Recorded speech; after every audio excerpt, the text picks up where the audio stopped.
What's up, guys, and welcome to my review for Harry Potter and the Goblet of Fire. If you hadn't already checked out my reviews for the first three Harry Potter films, they're up on this channel right now, so feel free to check them out before or after watching this one. It doesn't really matter, but regardless, welcome. And here we go. Harry Potter and the Goblet of Fire is the fourth installment in the series, and it is directed by Mike Newell this time, and it stars the same cast as pretty much the last three movies. Daniel Radcliffe as Harry Potter, Emma Watson as Hermione Granger, Rupert Grint as Ronald Weasley, Michael Gambon, Maggie Smith, Robbie Coltrane, the whole gang, you know what I mean? And in this one, we have a whole bunch of new characters and actors coming in, particularly Robert Pattinson as Cedric Diggory.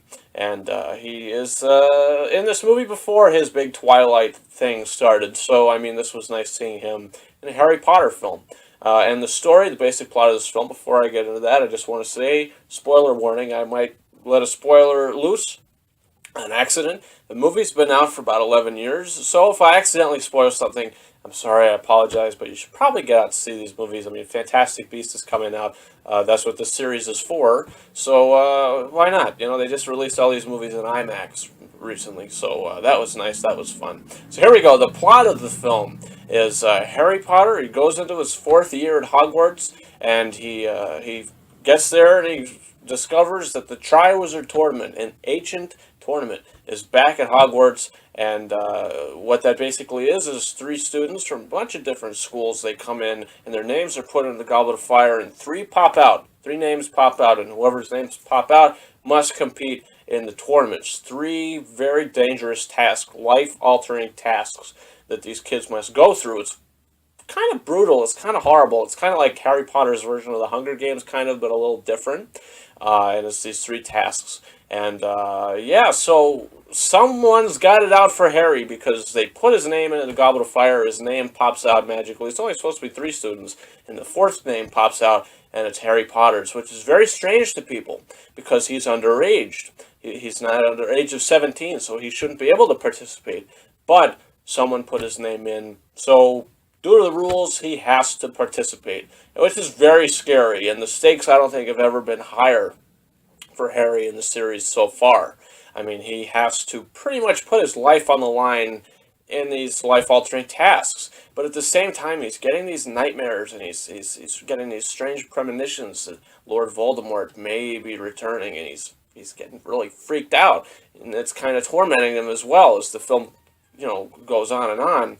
He's getting tormented in his dreams. Peter Pettigrew is in these dreams as well, and a smaller sort of more decrepit version of Lord Voldemort, and he really doesn't know what's going on, and so that's making him go nuts as well. So in this film, he is going through a lot emotionally, but as well, he's going through more of a mature stage. He's realizing that, maybe he's starting to have a crush on a girl that has maybe already had commitments with Robert Pattinson's character, Cedric. So, it's not a love triangle by any means, but he has a crush on this girl, just like anybody, normal person would, which is why his character is so relatable, is because, he's just like everybody else. He gets his crush, he gets shot down, you know what I mean? And, due to the Yule Ball that the Triwizard Tournament hosts, he has to bring someone to the ball, and the girl that he wants to bring is already being taken by, like I said, Cedric Diggory, who is his friend in the film. So, he just goes with another girl that is kind of his last alternative almost, but hey, it's whatever. He gets to go with somebody, so good for him. But this film is much darker than The Prisoner of Azkaban. Alfonso Cuarón really took a dark turn for that movie, but for this one, Mike Newell, he took it up a notch. This movie is extremely dark and kind of scary at points, like actually really kind of frightening at points, with this new kind of score composed by Patrick Doyle. Still keeps the Harry Potter themes intact, but he creates this new music that's very kind of haunting and kind of frightening, like when we actually get to the tasks. The first task that Harry has to participate in, the dragon task, very entertaining, edge of your seat stuff, great action. This movie has the best action of any Harry Potter film so far. I was really a big fan of the action and the pacing of the film.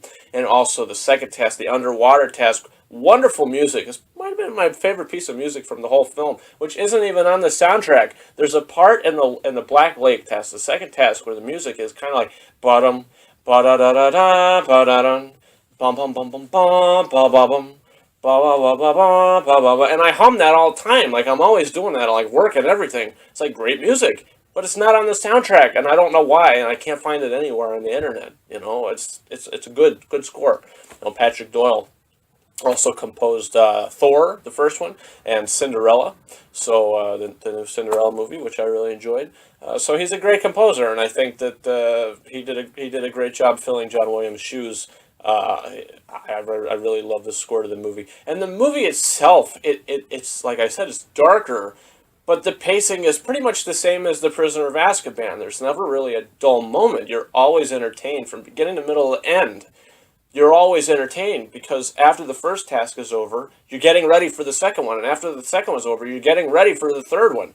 And then you kind of realize that this whole thing has been rigged towards Harry Potter from the beginning because his name was put in. We realize that, like I said, I don't know if I mentioned, Mad-Eye Moody is introduced in this movie, played by Brendan Gleeson, and his character may not be who he says he is, and the whole thing is a fix, pretty much to at the end of the film, spoiler alert, here we go. It's the biggest spoiler I pretty much said in all these reviews. Lord Voldemort returns. How do I do the review without saying that, though? I mean, that is what the movie leads up to, the return of Lord Voldemort and the epic showdown in the graveyard at the end of the film where Cedric Diggory ultimately bites the dust, which is very, very emotional. And I think after he leaves the graveyard, after the encounter with Voldemort, I think this is Daniel Radcliffe's best bit of acting in the whole series, where he's crying over the dead body, saying, "Voldemort's returned. He's back. He's back."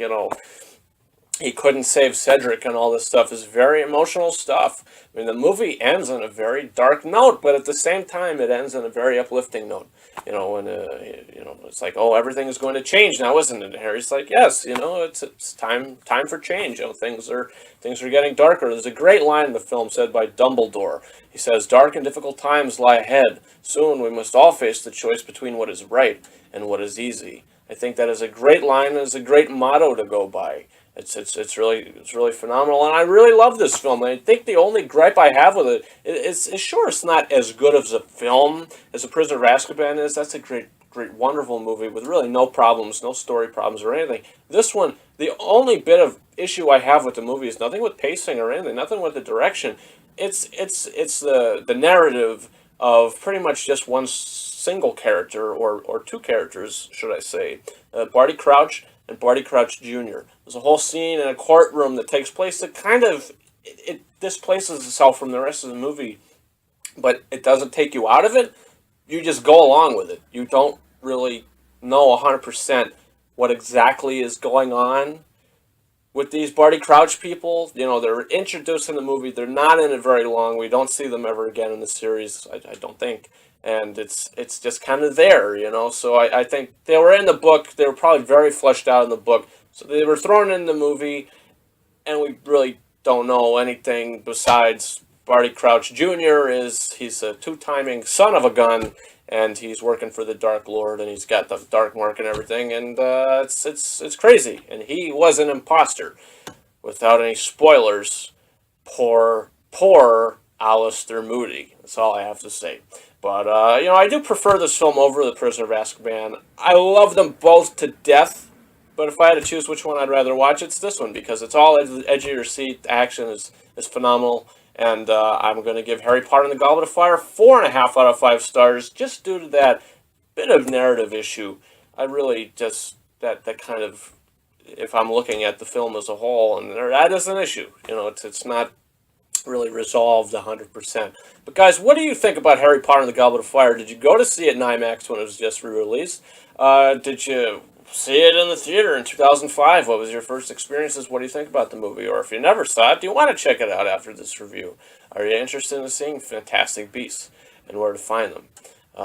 Comment below. Also, I've been giving away the digital HD codes for all the Harry Potter films. I had bought the special editions on Blu-ray just recently, so they're fresh codes. They work just well. They're brand new. None of them are used, And what I do is I ask you guys a question, and in the comment section you answer that question. Whoever I think has the best answer, I will send you the digital HD code.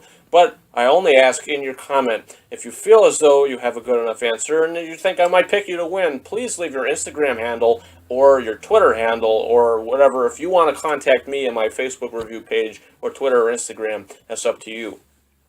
Feel free to do that. And the question I'll be asking you guys is, if you were in Hogwarts school and the Triwizard Tournament was taking place at your school in the year you were going to Hogwarts, would you put your name into the Goblet of Fire? Do you think you'd be able to do the 3 tasks? Would you do it? And if you would, tell me why you would. And if you wouldn't, tell me why you wouldn't. And whoever has the best answer, I will send you the digital HD code of Harry Potter and the Goblet of Fire. Guys, you can follow me on Facebook and on Twitter. The links to those are in the description of this video. Like I said, if you feel as though you're going to win the code, you could contact me on any of those. And also, you can follow me on Snapchat at RyanKing72 and on Instagram at KingOfRises131. Guys, that's about it. Stay tuned. Next couple of days, my review for Harry Potter and the Order of the Phoenix will be up. So you can stay tuned for that. Guys, that's about it. Thank you very much for watching my review for Harry Potter and the Goblet of Fire. Over and out.